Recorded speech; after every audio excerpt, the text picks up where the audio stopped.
오늘은 맥주 감사절입니다. 그런데 오늘 예배를 시작하면서 제 스스로에게 질문을 해보았습니다.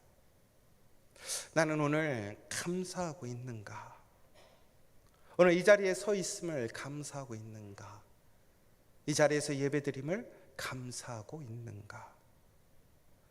오늘 내가 우리의 가정에서 우리의 일터에서 일하고 살아갈 수 있음에 감사하고 있는가? 그런데 이 감사라는 게요, 참 주관적이지만 또 반대로 매우 상대적인 것 같습니다. 예전에 우리 조선에 복음을 증거하러 온 선교사님들이 한국에 와서 그 조선시대의 그런 삶의 생활의 모습을 보고 깜짝 놀란 것이 하나 있다고 합니다. 그게 뭐냐면 바로 밥상에 올라와 있는 고봉 밥그릇이었습니다. 밥그릇이 너무 큰 거예요. 어떻게 저렇게 어마어마한 밥을 먹지? 요즘에 우리 한국 사람들이 먹는 밥의 양과 조선시대 사람들이 먹었던 밥의 양을 비교했더니 최소한 조선시대 일반적으로 보편적으로 먹었던 밥의 양이 지금의 3배가 넘는다고 합니다. 그러니까 한 끼 식사에 보통은 3그릇 정도를 먹는 게 보통의 식사였다고 합니다. 그래서 우리 한국 사람들은 밥심으로 산다라는 얘기가 있는 것 같습니다. 그런데 생각해 보는 거예요. 왜 조선시대에 그렇게 많은 밥을 먹었을까? 그 이유는요, 안타깝게도 가난해서 그랬다라는 겁니다. 여러분, 그 시대의 주식은 쌀이 아니었습니다. 조, 콩, 보리 이런 잡곡이었습니다. 왜냐하면 쌀이 없었기 때문에. 그런데 그것은 거칠고 쉽게 배가 부르지 않습니다. 그리고 고기는 1년에 한 번 먹을까 말까입니다. 그들은 그래서 항상 많은 밥과 반찬을 먹을 수밖에 없었는데, 그 차려진 밥상의 반찬을 보니까 이렇더라는 거죠. 김치와 된장이 전부였다고 합니다. 그런데 김치도 우리가 생각하는 빨간 김치가 아닙니다. 이것은 조선 후기에서나 돼야 고추가 들어와서 빨간 김치가 되는 것이고요. 우리가 알고 있는 백김치, 우리가 담가 먹은 김치가 바로 그런 김치였습니다. 그러니 그 식탁에서 얻을 수 있는 영양분이라는 것은 오직 밥밖에 없던 것입니다. 여러분, 그러니까 조선의 밥상은 입을 즐겁게 하는 미식이 아니라 오늘을 살아갈 수밖에 없는, 오늘을 살아가고자 하는 바로 가장 원초적이고 생존적인 증거였다라는 것입니다. 그래서 반대로 보자면 그 가득 담긴 밥 한 그릇에 오히려 그 하루를 살아갈 힘을 얻었고 또한 내일을 소망할 수 있었다라는 것입니다. 여러분, 오늘은 맥주 감사절입니다. 그런데 이 맥주 감사절은 우리가 아는 것과 같이 무엇인가를 다 거둔 결과에 감사하는 날이 아닙니다. 아직 다 거두지 못했지만 첫 열매를 얻었음에, 내가 오늘을 살아갈 수 있는 이어짐의 열매가 내 손에 주어져 있음을 감사하는 것이라는 것입니다. 비록 내 앞에 있는 것이 내가 원하는 하얀 쌀밥이 아닐지라도, 내가 바라고 소망했던 것이 아니라 거칠고 넉넉하지 않고 부족해도 오늘을 살아낼 수 있음에, 내일의 열매를 향해 이어갈 수 있음에 감사하는 것, 그것이 바로 맥주 감사절의 의미입니다. 여러분, 그런데 여기서 한 가지 질문이 생겨요. 여러분, 우리 10월에 이제 11월에 추수감사절이 있습니다. 여러분, 그런데 아니 추수감사절이 있는데 왜 맥주감사절을 또 지켜야 하지? 더 중요한 것은 왜 추수감사절 헌금도 하는데 맥주감사절 헌금을 해야 하느냐라는 것입니다. 여러분, 이것은 그냥 헌금 한 번 더 드리는 날이 아니고 헌금을 더 우리가 하게끔 하려고 하는 것이 아니라는 것입니다. 여기에는 분명한 성경의 뿌리가 있습니다. 여러분, 출애굽기 23장을 보시면요, 이스라엘에는 두 개의 추수절기가 있습니다. 보리와 밀의 첫 열매를 드리는 맥추절이 있고, 그리고 가을에 모든 곡식을 거두어서 저장하면서 드리는 바로 수장절이 있습니다. 그래서 이것이 결국에는 맥추감사절 그리고 추수감사절이 된 것입니다. 여러분, 차이가 분명합니다. 추수감사절은 다 거둔 다음에 드리는 것이고, 창고가 가득할 때, 여유가 있을 때 드리는 것이 추수감사절의 감사입니다. 그러나 맥주감사절은 첫 열매, 아직 추수가 끝나지 않았습니다. 넉넉하지 않습니다. 오히려 부족합니다. 그런데 오늘 우리의 삶을 이어가게 하심에, 그 첫 열매를 통해서 마지막 열매를 소망할 수 있게 하심에 감사하는 것, 이것이 바로 맥주 감사절입니다. 그런데 여러분, 이 첫 열매를 드린다라는 것이 우리가 마지막 추수 감사절에 드리는 그 감사보다 더 어렵습니다. 여러분, 생각해 보십시오. 오늘 거대한 고봉 밥그릇에 담겨 있는 밥을 보시기 바랍니다. 여러분, 그것은 무엇인가 질을 따질 것이 아닙니다. 그것은 오늘 굶주림 속에서 그의 생명을, 그의 에너지를 이어가는 생명 그 자체였습니다. 그런데 이 맥주감사절이라는 것은 그것을 떼어서 하나님께 먼저 드리는 거예요. 그게 바로 맥주절의 감사라는 것입니다. 여러분, 이런 질문이 생기지 않습니까? 아니, 하나님은 부족하시지 않다며, 하나님은 모든 것을 가지고 계시다며. 그런데 우리가 넉넉할 때 드리는 것도 아니고, 오히려 그것이 오늘의 생존을 좌지우지하는 그 첫 열매인데, 내 손에 있는 한 줌의 열매인데 그것을 드리라고?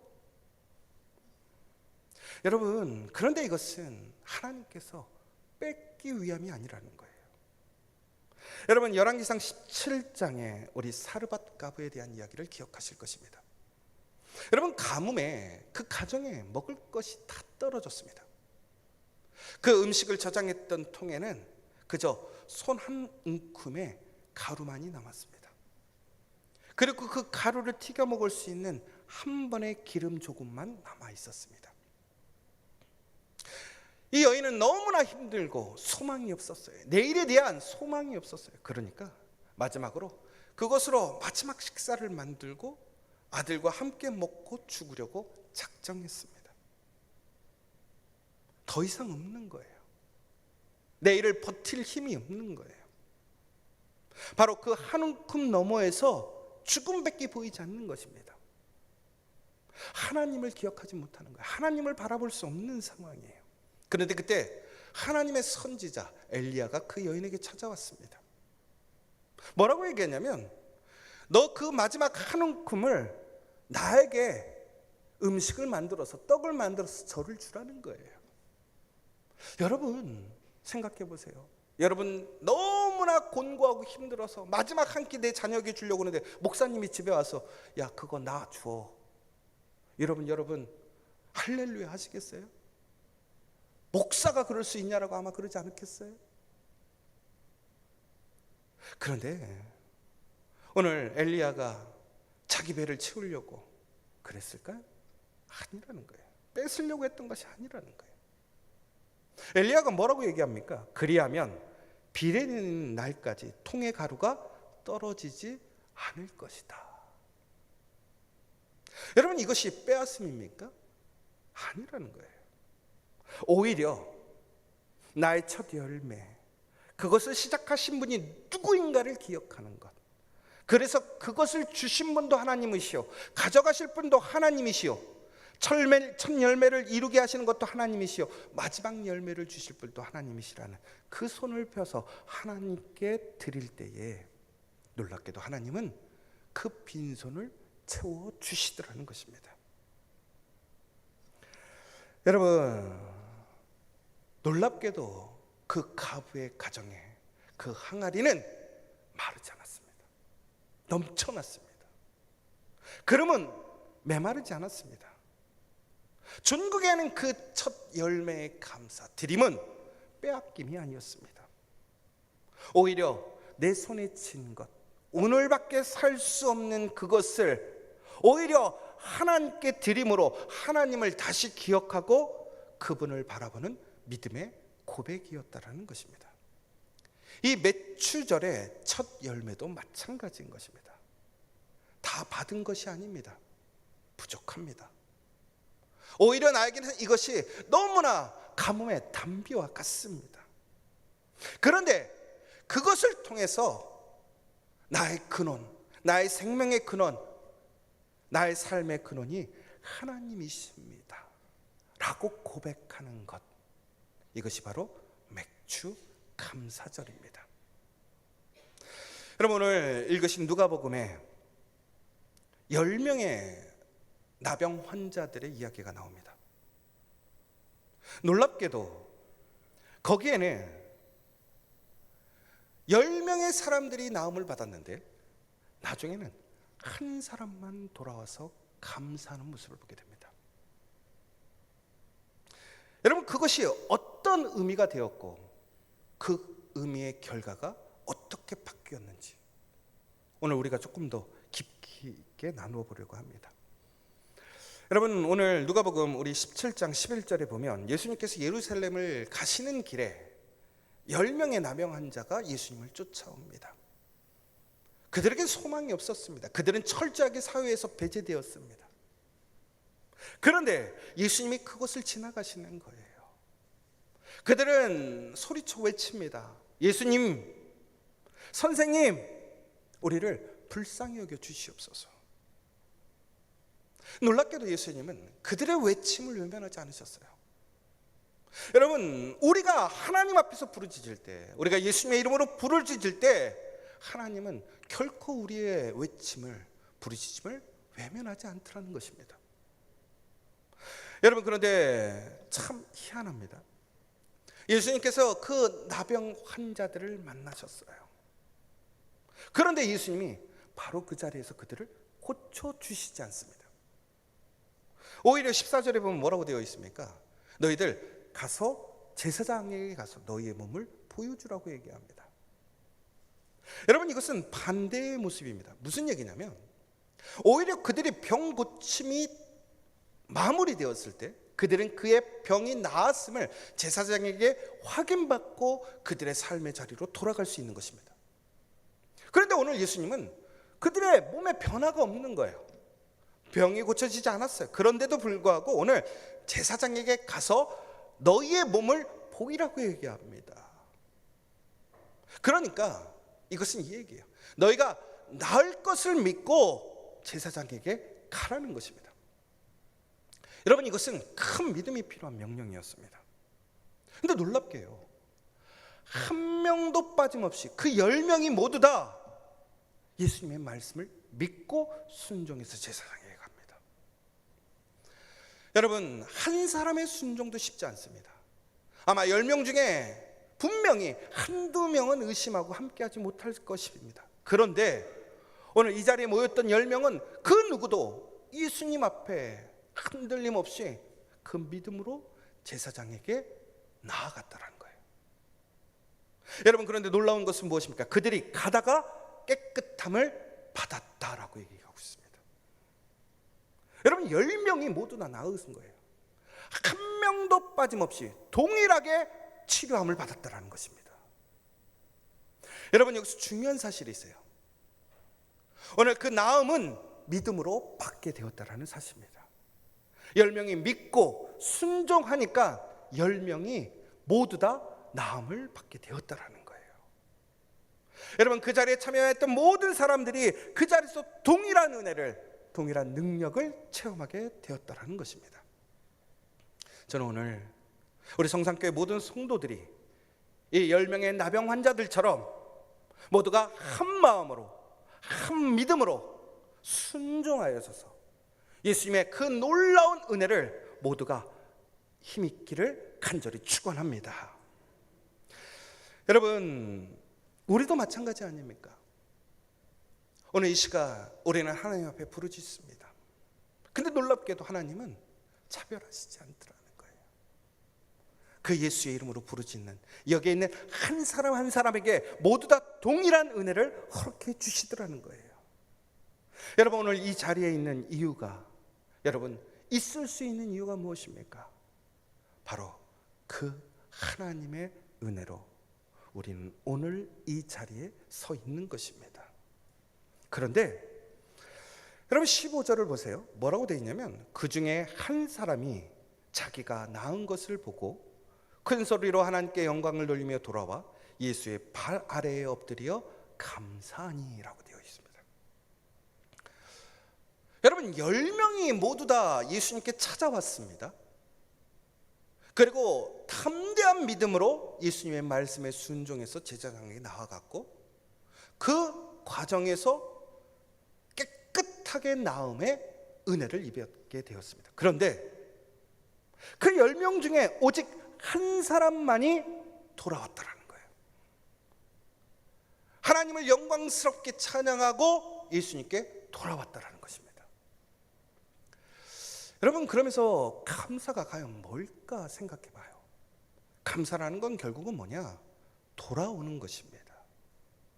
내가 은혜를 받은 자리를 기억하고 나에게 은혜 주신 분을 기억하고 그 자리로, 그분에게로 돌아가는 것이 바로 감사라는 것입니다.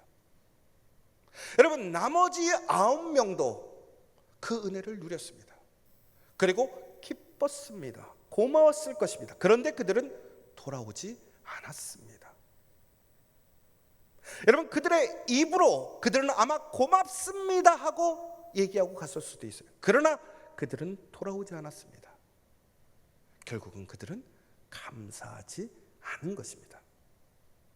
기쁨은 있었지요. 그런데 감사와 돌아옴은 없었다라는 것입니다. 그러니까 감사는 여러분 느낌이 아니라는 거예요. 말이 아니라는 거예요. 감사는 돌아감이라는 거예요. 누구에게로? 예수님께로. 그 은혜의 자리로, 시작점으로 돌아가는 것이 감사라는 것입니다. 그러면 왜 9은 돌아오지 않았을까? 그들이 고맙지 않아서? 그 기쁨이 없어서? 아니죠.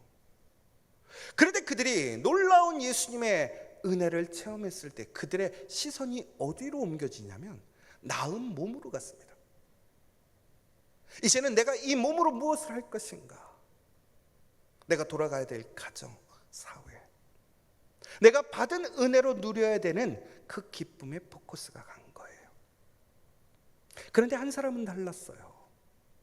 그 주신 분을 바라보게 되었어요.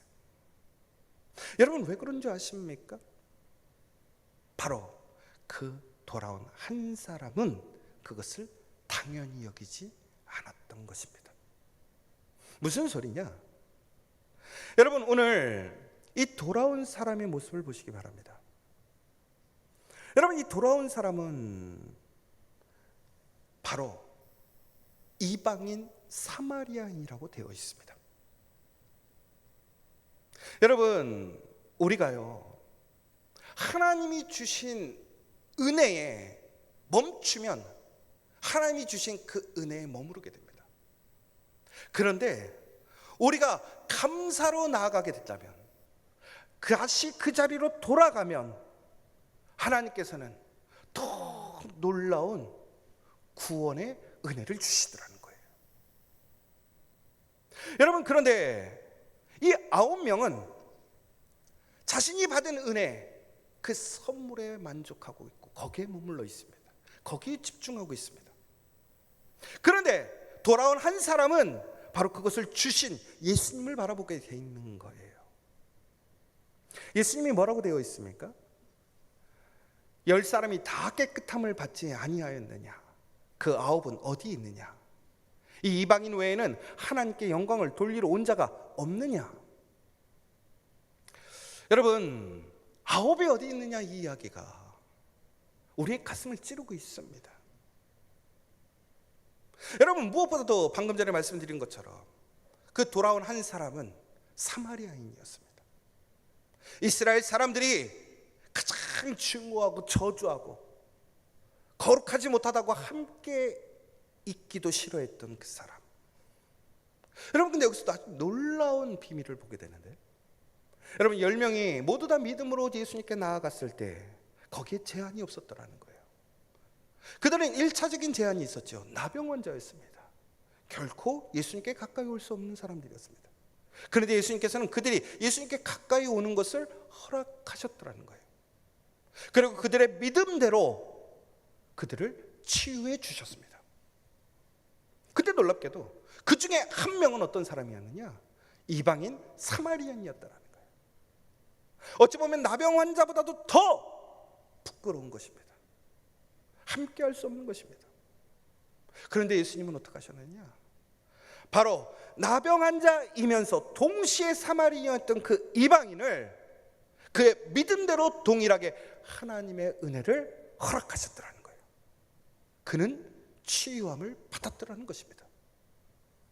여러분, 오늘 여러분이 누구인지를 기억하십시오. 여러분들은 하나님이 가장 사랑하는 하나님의 자녀입니다. 여러분, 이런 이방인마저도, 사마리아인마저도, 나병으로 가까이 할 수 없는 그 사람마저도 예수님은 그들의 믿음으로 그들에게 놀라운 은혜를 허락해 주셨습니다. 하물며 오늘 여러분들은 어떻겠습니까? 여러분들이 하나님의 자녀로서 여러분 하나님 앞에 나아가게 되었을 때 하나님은 반드시 여러분들의 그 부르짖음에 응답해 주신다는 사실입니다. 그런데 여러분, 가장 자격이 없던 그 사람이 가장 합당한 일을 했어요. 가장 은혜로운 일들을 했더라는 거예요. 여러분, 오늘 9명은 나음에서 머물렀지만 오늘 나병 환자였고 이방인이었던 사마리아인은 오늘 예수님께 다시 돌아와 감사함으로 하나님께 영광을 돌림으로 인하여 그는 나음을 넘어 구원을 받게 되었습니다. 여러분, 그렇다면 그가 어떻게 구원을 받게 되었을까요?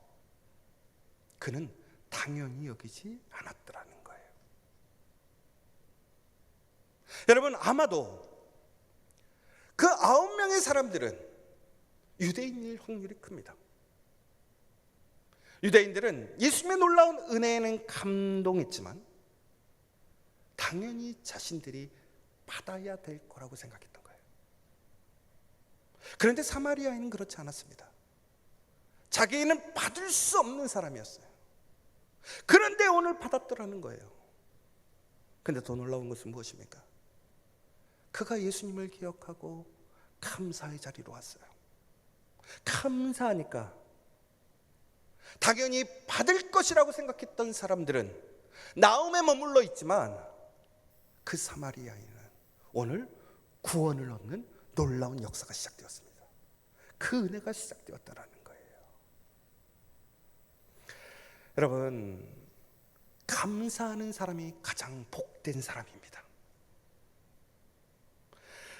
여러분, 오늘 우리는 그런데 이렇게 생각하지 않습니까? 감사하지 못합니다.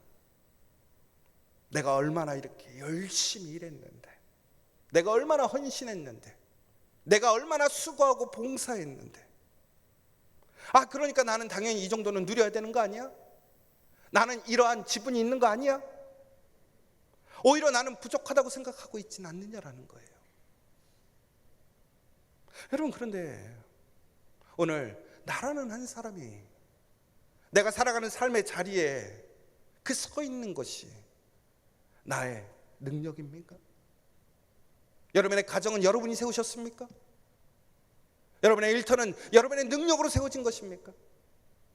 여러분, 우리 성산교회는 우리가 우리의 돈으로 우리의 노력으로 세운 것입니까? 결코 그렇지 않죠.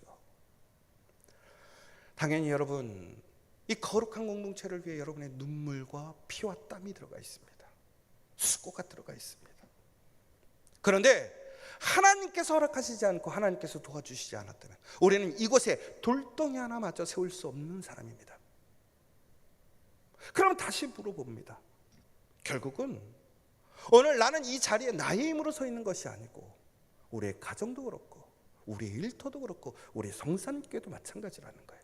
그런데 우리는 이것을 너무나 당연히 여기고 있지 않았느냐라는 것입니다. 그러니까 그 당연하다라는 마음 때문에 지금 내 손에 있는 것이 불만족스러운 거예요. 그것을 놓치면 내가 잃어버리고 손해본다라고 생각하는 거예요. 그런데 감사는 정반대라는 것입니다. 받을 자격이 없는데, 받을 수 없는데 받았으니까 감사할 수밖에 없는 거예요. 그러니까 영광을 돌릴 수밖에 없는 거예요. 그러니까 내어줄 수 있는 거예요. 누구처럼? 그 사마리아인처럼. 그러면서 저는 생각해 봤어요. 여러분, 그렇다면 우리가 돌아가서 감사해야 될 자리가 어디냐라는 거예요. 하나님을 영광스럽게 하는 자리, 예수님을 기억하는 자리가 어디입니까? 바로 예배의 자리입니다. 더 나아가 우리가 하나님의 이름을 부르고 기도하는 그 자리가 바로 감사의 자리, 돌아가는 자리라는 거예요. 여러분 생각해 보세요. 여러분들 정말 절박하고 힘들 때는 나오지 말라고 해도 기도하러 나와요. 새벽 기도? 아니요. 아무도 없는 밤에도 찾아와서 기도해요. 예배 드릴 때마다 눈물을 흘리면서 기도해요. 그런데 어느 순간 나의 문제가 해결되어지고 나의 것이라고 생각해 주는 그 순간 우리는 그 자리로 돌아가지 않습니다. 여러분, 저는 그래서 우리 성산교회 모든 성도들이 새벽을 깨워서 다시 예배의 자리로 돌아가길 간절히 원합니다. 기도의 자리로 돌아가기를 원합니다. 매주 금요일 목장과 목자들이 모여서 하나님을 기억하고 하나님께 감사하고 기도하기를 원합니다. 바로 그 가운데 나음을 넘어서는 구원의 은혜, 하나님의 놀라운 복의 은혜가 시작될 줄 믿습니다. 여러분들이 다시 예배의 자리로 돌아가고 기도의 자리로 돌아가고 우리가 함께 그 10명이 한 명도 변함없이 믿음으로 순종으로 제사장에 나아갔을 때 그 10명에 충만하게 임했던 그 은혜가 우리 모든 성도들에게 임하기를 간절히 소망합니다. 여러분, 제가 제일 안타까운 건 뭔지 아십니까? 여러분, 분명히 10명은 똑같은 은혜를 받았지만 결과적으로는 은혜의 깊이가 달라집니다. 그들은 나음의 은혜를 입었지만 구원의 은혜를 누리지 못했습니다. 구원받지 못하면 무슨 소용이 있겠습니까? 오늘 여기 우리는 동일한 하나님의 은혜를 입었습니다. 그런데 분명히 여기에서는 더 깊은 은혜, 더 놀라운 하나님의 은혜를 받는 사람도 있고 그렇지 못한 사람도 있을 것입니다. 그 차이는 무엇입니까? 감사함이라는 거예요. 돌아감이라는 거예요. 그러나 우리가 감사함으로 돌아간다면, 감사함으로 예배의 자리로, 기도의 자리로 나아간다면 반드시 하나님께서는 예수님을 통해서 보여주신 그 놀라운 구원의 역사, 은혜의 역사, 축복의 역사를 여기에는 우리 모든 성도들과 가정과 일터에 부어주실 줄 믿습니다. 여러분, 더 나아가서는 오늘 빌립보서 4장 6절에서 7절의 말씀을 보십시오. 이렇게 되어 있습니다. 아무것도 염려하지 말고 다만 모든 일에 기도와 간구로 너희 구할 것을 감사함으로 하나님께 아뢰라. 그리하면 모든 지각에 뛰어난 하나님의 평강이 그리스도 예수 안에서 너희 마음과 생각을 지키시리로다. 여러분, 염려하지 말란다고 염려가 사라집니까? 절대 염려 사라지지 않습니다. 무슨 얘기입니까? 여러분, 감사함으로 그 염려를 내려놓고 하나님께 가라는 거예요. 예수님께 가라는 거예요. 감사함의 자리로 돌아가라는 것입니다. 그러면 주신 분께서 올해 첫 열매를 온전한 추수의 열매가 되게 하실 줄 믿으라는 사실입니다. 여러분, 오늘은 맥주 감사절입니다. 우리의 첫 열매의 감사의 시간. 어찌 보면 그저 오늘을 살아갈 수 있는 그 생존의 열매가 주어지는 날입니다. 그러나 우리는 감사할 수 있습니다. 왜? 우리는 그 첫 열매를 통해 하나님의 그 놀라운 추수의 열매가 주어질 것을 믿기 때문에 그렇습니다. 오늘 그 고백이 맥주 감사절입니다. 여러분, 오늘 이 맥주 감사절을 그 의미로 감사하시기 바랍니다. 두려워하지 마시고 의심하지 마시고 오늘 하나님 앞에 철저히 나의 그 모든 손을 펴서 하나님께 감사하시는 시간 되시길 간절히 축원합니다. 여러분, 바로 그때에 우리의 100일의 기도가 이 첫 시작이 반드시 하나님의 놀라운 역사가 될 줄 믿습니다. 우리 성산교회의 놀라운 하나님의 새 바람, 새 능력, 살리는 성도, 살리는 교회가 될 줄 믿습니다. 여러분, 오늘 여러분은 돌아온 한 사람입니까? 아니면 돌아오지 않는 9명입니까? 오늘 이 시간 이 맥주감사절을 통해서 다시 주님께 돌아가서 그 감사함으로 그 풍성한 은혜를 누리는 저 여러분 되시길 간절히 축원합니다. 그리고 옆에 있는 여러분들이 만약에 감사함으로 돌아가지 못한다면 그 한 사람 절대로 놓치지 마시고 그 한 사람을 이끌고 바로 주님께로 나아가서 그 감사함으로 함께 나아가서 하나님의 은혜로 나아가는 저 여러분, 우리 모든 성산 가족들 되시기를 간절히 축원합니다.